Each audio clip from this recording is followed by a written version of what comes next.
Hey, Lunamoth here. So, continuing on from the James Ensor kind of like time travel-y thing, I wanted to kind of just go over some thoughts that I've had or discoveries that I have kind of resonated with in regards to our reality or what we think of as our reality. So, what people don't realize is that there is no reality. The reality is that there is no reality. So you have experienced this in everyday life where, okay, so each person is projecting and experiencing their own reality. This is why when you get in a fight with someone, there's always the, no, that's not what happened, this is what happened kind of thing. Because from their perspective, that is what happened. So really, no one is wrong and no one is right. It's just two separate realities colliding. Of course, there is like the middle line where people meet and there's like the shared reality, shared experience, but each person still processes it differently. So each person's reality is legitimate. You can't say that something didn't happen. Yes, of course there are lies, and that's people making up something that didn't actually happen in their reality or the shared reality. That's a whole different story. The thing is that most people feel like science and spirituality are two completely different things, that they really have nothing to do with each other. And most people, and actually a lot of religions, believe that they oppose each other as far as science and spirituality, but that is so not true. They actually, in fact, go hand in hand and support each other. A lot of people are just not willing to see the connection. And so they take science and box it out as something bad and something that says that God doesn't exist, but it's really, that's not the reality. So what's happening is that the more we find out about science recently, the more we are realizing, or the more people are experiencing, that there is much more here than the eye can see. And there are many realities occurring simultaneously within each of our heads. So if you think about that, and if you think about, okay, I guess think of Earth and life as like a horizontal line. And on it you have people stretched from one end to the other, like in a line. And within that line of people, there are a bunch of different realities going on at the same time. So if you take that horizontal line and apply the same thing vertically, you would in fact find that there are many different realities stacked at the same time. And this is what we call dimensions. So there are many different dimensions simultaneously happening and many different realities within those dimensions happening. So the best way that I can describe it basically is like a video game in an old school arcade where you are the player and you are looking at this like old stand-up video game and the screen, and what you have control, you have the joystick and all of that, but you are looking at the game, and in the game is a bunch of different levels. And these levels are dimensions. And you are, well, they're stacked, they're layered, kind of like lasagna, basically. You are playing each of these levels simultaneously. So you are in level 1, fully engaged in level 1 and the struggles there, but you are not aware that you are also at the same time in level 7 and fully present and engaged in level 7 and all the struggles there.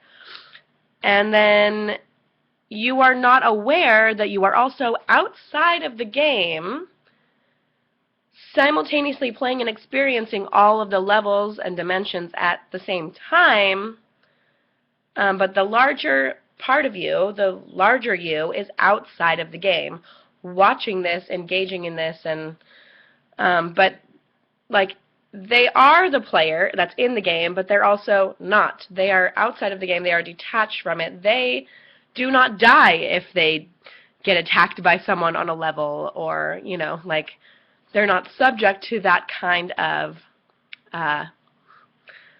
violence or thing because they are outside of the video game.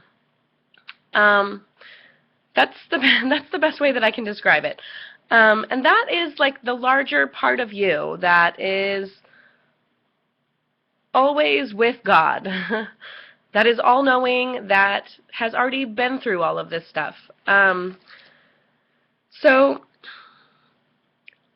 I'm probably saying some things that some of you guys don't like because this is different for my channel, but I'm asking you to bear with me because this has to do with dreams, visions, prophecies, and I'll tie it together. I might say some things you don't like, but I'm asking you to bear with me and take what you can from it, and then the rest that you don't agree with, just toss it aside, because I'm not asking you to believe me. These are just my experiences. Okay, so science is basically discovering that we use only about 10% of our brains as humans. So what is the other 90%?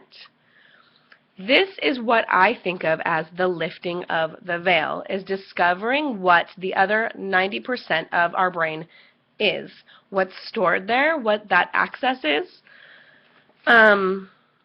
If you think about it,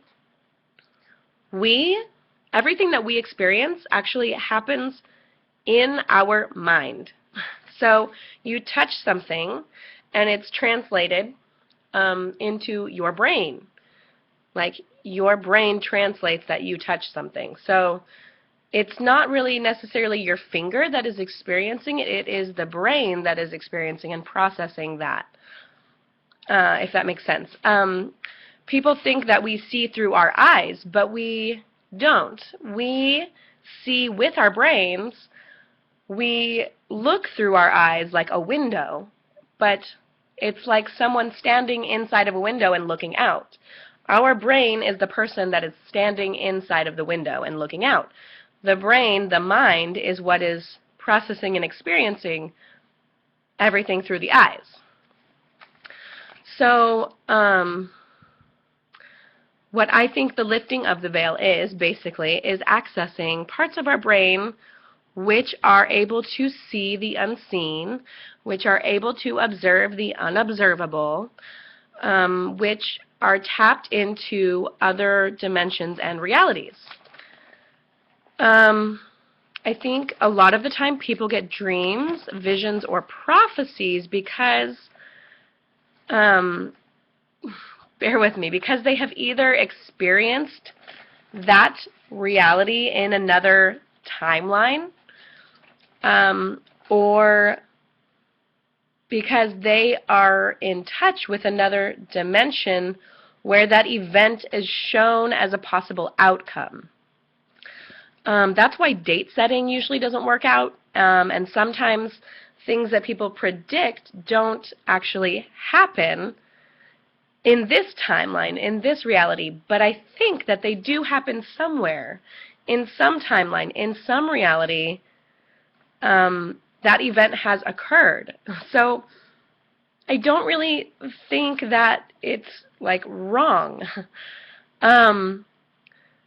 Another example of this is like a choose your own adventure book. If anyone ever read one of those, I never liked those books. I felt like there was so much pressure on me to like make the right choices. Okay, so it's a choose your own adventure book where you can take many different roads. There are many different options, and all of these options or choices exist simultaneously. They're all there within the book. Just because you choose a specific path in the book doesn't mean that the other paths, the other choices, are not already written in the book. So just because you're going down this piece of the maze doesn't mean that the other pieces of the maze don't exist, like the dimensions, anything that is unseen. There's just a lot more here than we know. So I forgot where I was going with this, but basically the Choose Your Own Adventure book, it kind of all ends at the same place. It all ends at the one reality of everything that has been created, everything from God. That is the reality. That is the ending. But there's simultaneously existing a bunch of different dimensions within that book, a bunch of different, I don't know what I'm trying to say, but I hope you get it. So, visions and dreams, I feel like, or premonitions, are something that is pulled out of either another dimension that you have access to, because, I mean, honestly, where do you think that your information is coming from? Or it is something that maybe you have experienced already in a different reality of a different timeline of you. Because if you think about it, there are like infinite timelines and possibilities and choices. Like, I can move my finger like this, or I can move it like this, or I can move it like this, or I can move it like that. And like, each one of those things has a different effect on the air around me, on the way that my muscle moves. I can eat an apple, or I can eat a piece of chocolate cake. Those would have completely different effects on my reality in maybe a day or so, or later that night. Chocolate cake would maybe give me like a sugar overload and make me feel like crap. An apple would maybe make me feel good, but then I'd be hungry again, in like 15, 20 minutes. So, or I could just put on a whole crap load of weight from the chocolate cake, and that affects my future. Do you see what I'm saying? So, hopefully this helps someone to understand kind of that there's more. And if you're having weird spiritual experiences where you feel like things are combining or you're going a little crazy, it's completely normal. And it's because the timelines are all kind of collapsing in on each other to form one timeline, one reality. That's what the end times is about. The lifting of the veil is about. It's about seeing the choices that we've made as humans and deciding to go a different way and deciding to heal what we have done before to ourselves, to others. That's what penance is about. But all the realities coming together as one, at one mint, atonement. That's what it is. Hopefully I'm making sense, and I'm just blabbing at this point, so I'm going to stop. But if you have any questions or comments, please leave them below.